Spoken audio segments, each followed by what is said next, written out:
twongeye gushima Imana aya mahirwe Imana yongeye kuduha ku munsi nk'uyu, kongera gusangira ijambo ry'Imana, kongera kuganira ku ijambo ry'Imana. Imana yo mu ijuru yongere itugire neza, Imana yongere iganirize imitima yacu, Imana yongere itugeze ahandi hantu, iduteze intambwe, ituvane mu bwiza kandi tujyana mu bundi, mu izina rya Yesu. Reka dusenge.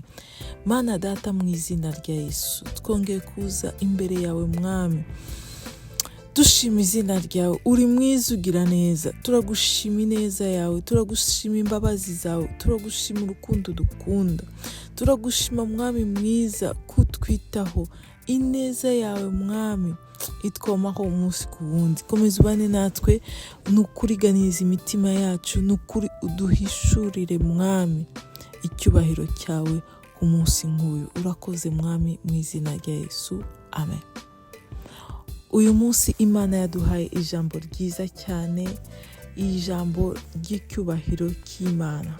Icyubahiro cy'Imana. Imana irashaka kongera kwiyubahisha mu buzima bwacu. Imana irashaka kongera kwiyubahisha mu buzima bwacu. Imana irifuza kutugirira neza mu buryo budasanzwe mu buzima bwacu. Ijambo ry'uyu munsi riri muri Zaburi 19 no ku murongo wa 2. Zaburi 19 no ku murongo rya 2 ngo ijuru rivuga icyubahiro cy'Imana. Ijuru rivuga icyubahiro cy'Imana, isanzure ryerekana imirimo y'intoki zayo.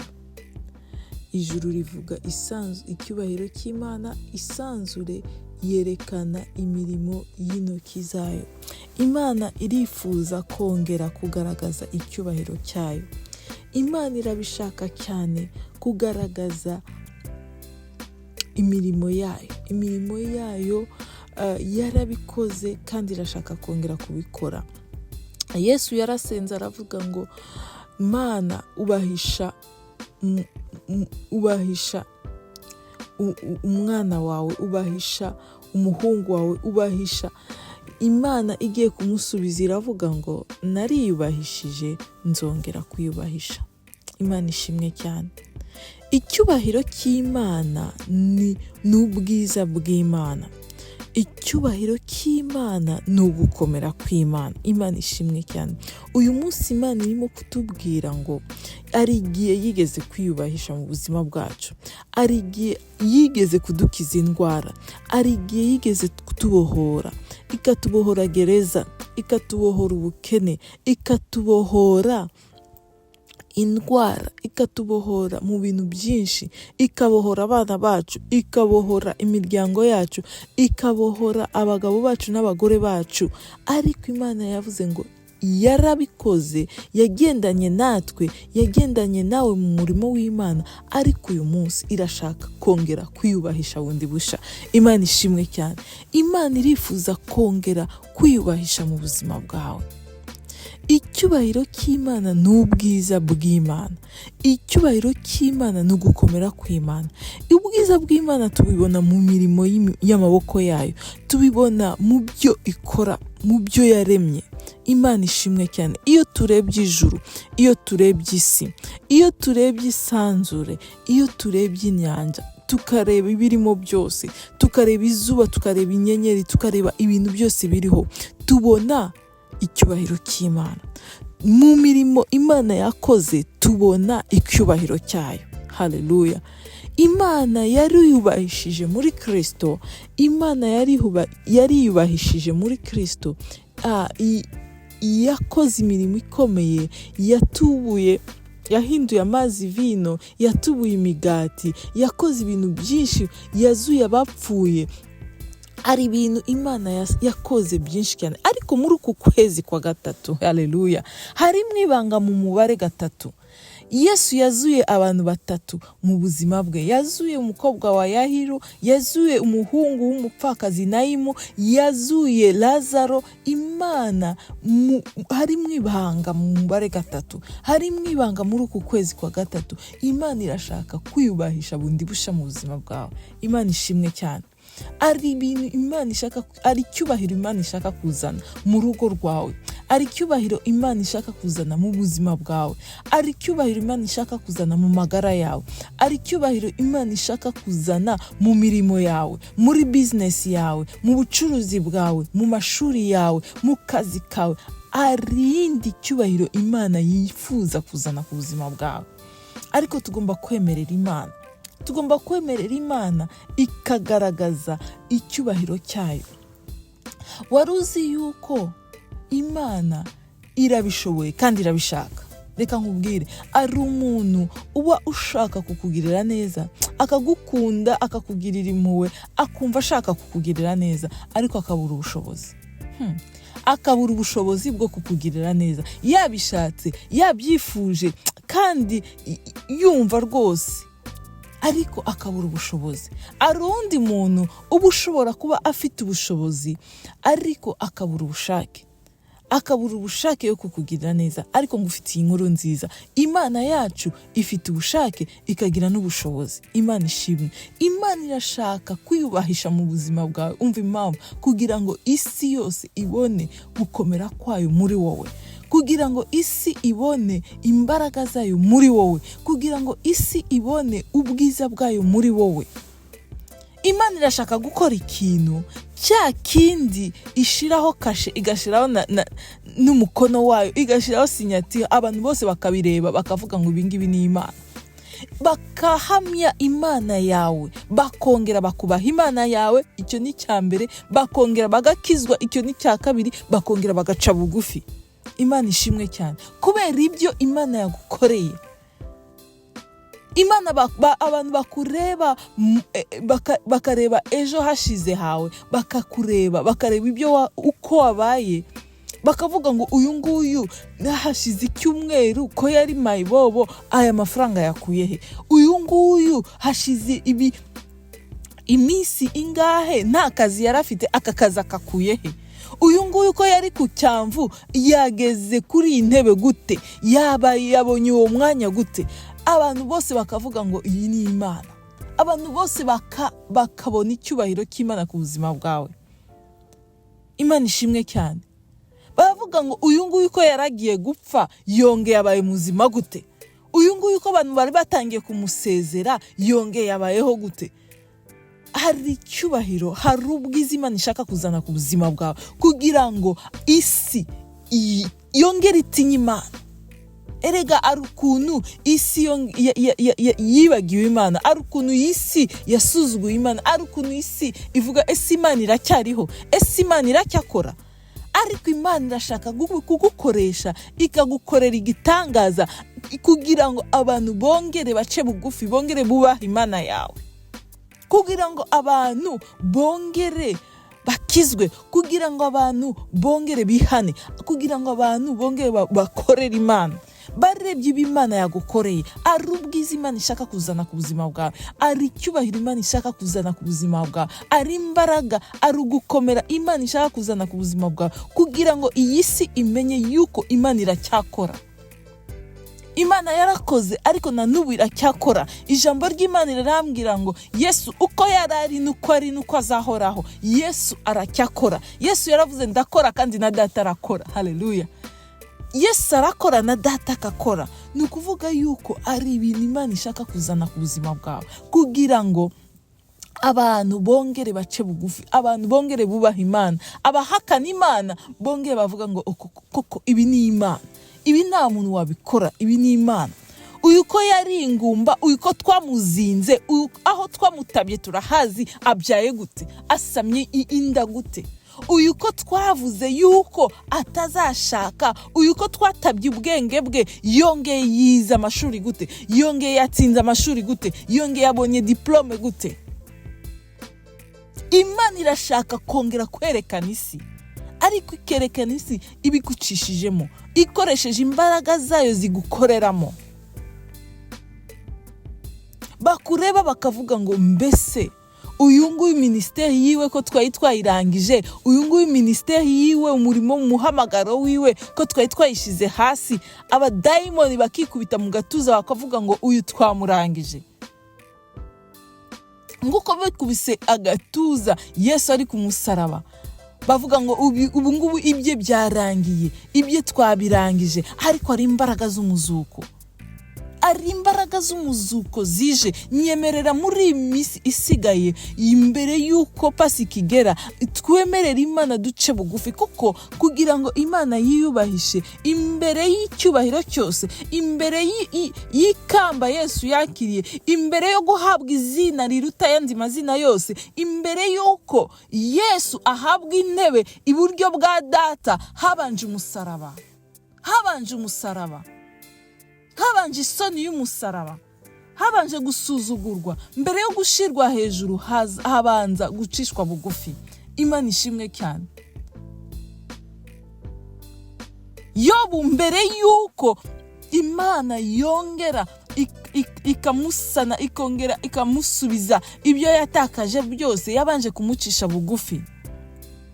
Mariya mbere y'uko yitwa nyina w'umukiza, yabanjwe kugira ikibazo, agaterwa inda, akabwira abantu ngo iyi nda itewe n'umwuka wera, abantu ntibabyumve. Yabanje kwikorera isoni yo kuba atwita inda y'ikinyendaro, yikoreye iyo soni, ariko nyuma yitwa nyina w'umukiza. Imana ishimwe cyane. Mbere y'icyubahiro, mbere hariho guca bugufi. Nyemerera muri iyi minsi isigaye ducira Imana bugufi, ducira Imana bugufi, kugira ngo mu gihe gikwiriye Imana yongere ikaduhagurutsa. Imana ikoresha abantu. Reka nkubwire, Imana ishatse kugira icyo ikora, ikoresha abantu. Imana ishatse kugaragaza ukuntu igisana abantu. Yakoresheje Yobu imucisha mu bintu bikomeye, kugira ngo igaragaze ukuntu Imana igisana umuntu, ukuntu Imana igigarukira umuntu, ukuntu Imana igivana ku cyamvu, kugira ngo Imana igaragaze ukuntu yavanye Ana ku cyamvu. Yabanje kwemera Penina aramusuzugura, yabanje kwemera Penina amushira ku itapi. Penina amwita amazina yose. Penina amusuzugura, amwereka ko ntacyo avuze, amwereka ko ntacyo amaze, amwereka yuko. Ariko rimwe Penina Ana aca bugufi imbere y'Imana. Ana aca bugufi mu buryo no kuvuga byari bimunaniye, no gusenga avuga amagambo byari bimunaniye, akajya bumbura umunwa gusa avuga nk'umeze nk'umusinzikazi.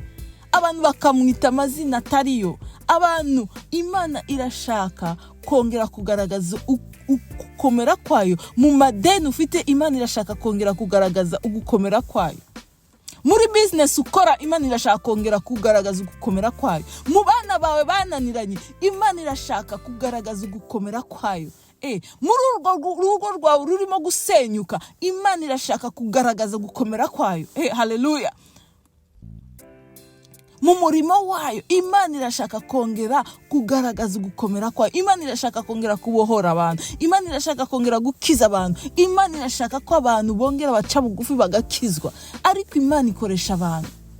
Imana ishaka kugaragaza yuko ukuntu itanga umugisha. Yafashe Abrahamu, aramubwira ngo va mu gihugu cyawe, va mu gakondo cyanyu, va mu muryango wa so, ngwino ujye aho nzakwereka. Yemera akurikira Imana atazi aho agiye, yongera aca bugufi, yongera akora urugendo.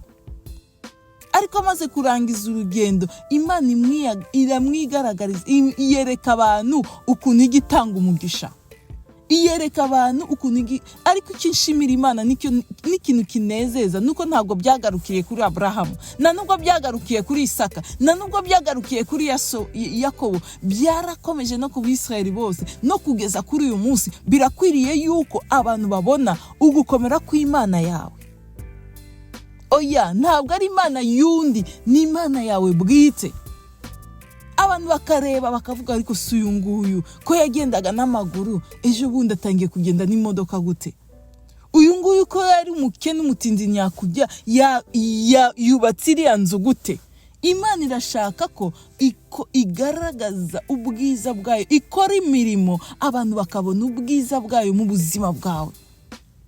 Imana ari ubwiza ishaka kugarurira itorero, ari imbaraga Imana ishaka kugarurira itorero, ari ijambo Imana ishaka kugarurira itorero. Ari imbaraga Imana ishaka kongera kugarurira itorero, ari imbaraga, arayandi mavuta Imana ishaka kugarurira itorero. Kuko Satani yikubise ku gatuza cyane, Satani yishize hejuru cyane, ariko birakwiriye yuko itorero yongera ikava mu bitotsi, itorero yongera ikava mu ntege nke, itorero yongera ikahaguruka, ikava mu bitotsi ikahaguruka, ikongera igakora, ikagaragaza isi yuko Imana ni Imana ikora, ni Imana uko yarari n'ukwiri n'ukwiza. Reka ngubwire ikintu kimwe, waruzi yuko Imana nta kintu ibasha gukora kuri iyi si idafite uburenganzira, cyangwa se umuntu atayihaye uburenganzira, umuntu atayihaye uruhusa? Ntacyo Imana ibasha gukora kuri iyi si, kuko Imana yahaye iyi si, yayihaye umwana w'umuntu. Imana yaremye iyi si, ayiremera umwana w'umuntu, imuha gutegeka ibintu byose biba muri iyi si. Kugira ngo Imana ikore, bisaba yuko hagira umuntu ushirika ubwoba, hagira umuntu ushirika ubute, akaha Imana uburenganzira bwo kongera gukora muri iyi si. Imana ishimwe cyane. Imana itegeka mu ijuru. Niyo mpamvu Yesu agiye kutwigisha ukuntu tukwiriye gusenga. Yaravuze ngo nimusenga mujye muvuga ngo Data wa twese uri mu ijuru, izina ryawe ryubahwe, kandi ibyo ushaka bibeho mu ijuru nk'uko biri mu isi, nk'uko biri mu ijuru. Impamvu dusenga iyo sengesho ngo ibyo Imana ishaka bibeho muri iyi si nk'uko biri mu ijuru, ni kugira ngo Imana ibashe kubigeza kuri iyi si iducishijemo. Nta kintu na kimwe Imana yabasha gukora muri iyi si idakoresheje umuntu. Kimwe na Satani nawe ntacyo abasha gukora muri iyi si atakoresheje umuntu. Kubera iki? Kubera yuko Imana ijya kurema iyi si, ubutware bwo mu ijuru iri mu biganza by'Imana, ariko iyo muri iyi si Imana yayihaye umuntu, nuko yabitakaje mu biganza bya Satani, nuko yabishize mu biganza bya Satani, yatakaje ubutware bwiwe. Ariko igihe kirageze yuko itorero yigarurira ubutware yahawe n'Imana. Imana yarakuremye, ikurema mu buryo budasanzwe.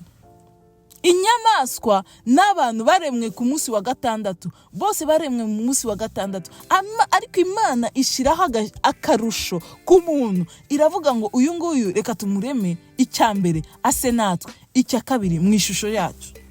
Icyambere ni ibintu bibiri, icyambere mu ishusho yacu, icya kabiri ase natwe. Imana ari ubwiza, ari icyubahiro yahaye umuntu, ariko uyu munsi igarutse kukureba, ikareba ukuntu yakuremye mu muryango wawe. Uzi ko mu nda y'umugore habamo amagi arenze amamiliyoni n'amamiliyoni, ariko muri ayo mamiliyoni yose Imana ikahitamo wowe, Imana igahitamo babandi muvukana, ikavuga ngo abangaba banereka bari bo babeho, abangaba batandatu, abangaba barindwi, aba batatu reka bari bo, muri abo batatu urimo. Ayandi yose, ibindi bihumbi byose Imana ikababwira ngo bari abarekeraho bagende nta kibazo, ariko abangaba ntibabeho. Ukaza muri iyi si, ariko Imana yakureba, yareba ubuzima urimo, yareba ubukene urimo, yareba ukuntu Satani agukandamiza, yareba ukuntu Satani akugendesha igitugu, yareba ukuntu abadayimoni bakarande bo mu muryango wanyu babagwaza ibirwara bitandukanye, babagenza igitugu. Nimushobora kwiga, nimushobora kuminuza mu muryango, nimushaka nushatse yubaka nabi. Abari mu ntambara ya buri munsi, nimubyara, nubyaye mu mubiri, mu mufuka ntabyare, nubyaye mu mufuka ubwenge bugatakaza akajya mu gusambana. Ari ibintu bitubuza kubona icyubahiro cy'Imana. Ubwoba butubuza kubona icyubahiro cy'Imana, kutumvira kutubuza kubona icyubahiro cy'Imana. Kuko ikintu wabonye kigira ingaruka ku buzima bwawe bwose. Ikintu wabonye kigira ingaruka ku buzima bwawe bwose. Kuba abantu baratwanze, kuba abantu baratutaye, bitubuza kubona icyubahiro cy'Imana. Ariko uyu munsi Imana ishaka ko yongera ukabona icyubahiro cy'Imana. Atari wowe gusa, n'abantu bose bagukikije, nabo mu muryango wawe, n'abantu mukorana, abantu bose nabo muturanye. Imana irashaka ko abantu bongera bubaha izina ryayo, kandi bubaha izina yayo igukoresheje wowe.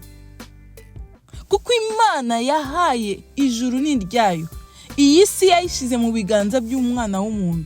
Imana irakureba, ikareba ukuntu wambaye ubusa, kandi mu by'ukuri Imana yakuremeye icyubahiro.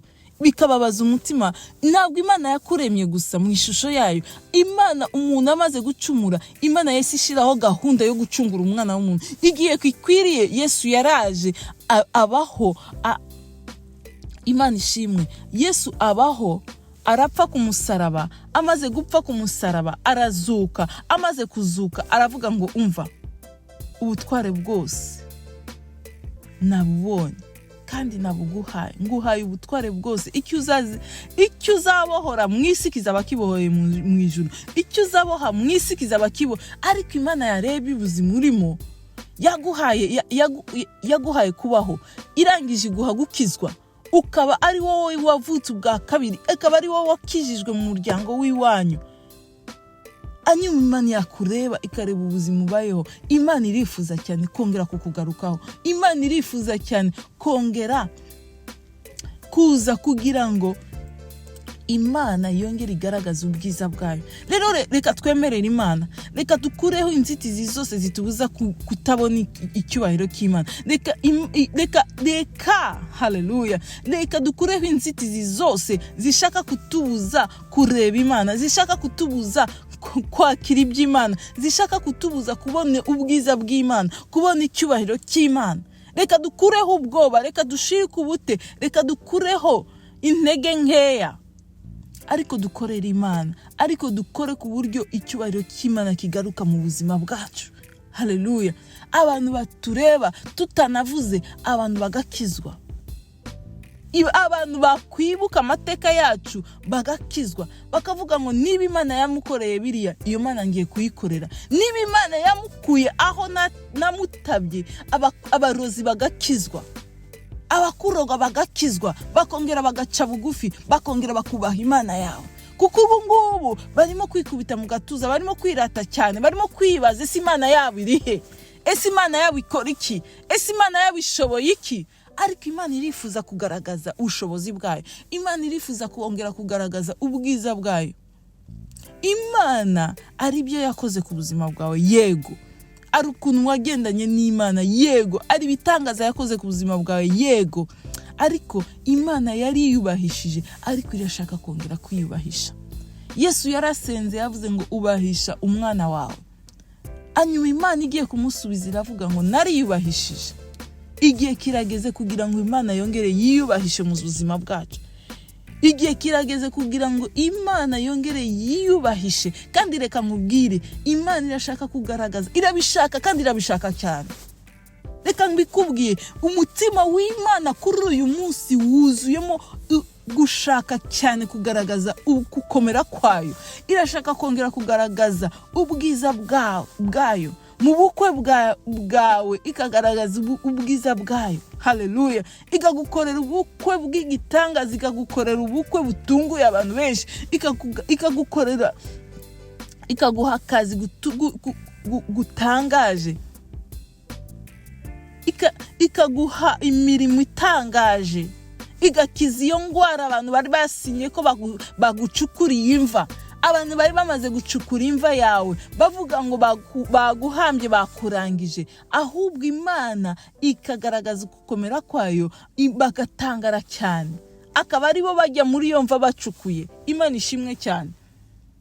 Abantu bagiye kongera kubaha Imana yawe. Abantu bagiye kongera guca bugufi. Abantu bagiye kongera kuhamiriza Imana yawe. Ariko unyemerere. Ukureho intege nke, ukureho ubwoba, ukureho gushidikanya, ukureho kutizera.